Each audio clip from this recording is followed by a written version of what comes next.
Lecture দেওয়া যেত।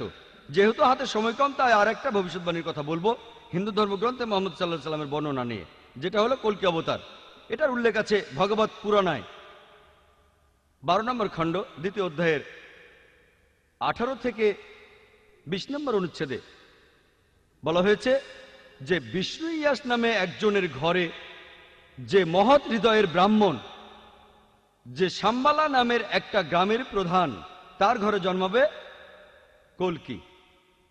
তাকে ঈশ্বর দেবেন উৎকৃষ্ট গুণাবলী, আর ঈশ্বর তাকে দেবেন 8টা অলৌকিক শক্তি। তিনি চড়বেন একটা সাদা ঘোড়ায়, তার ডান হাতে থাকবে একটি তরবারি।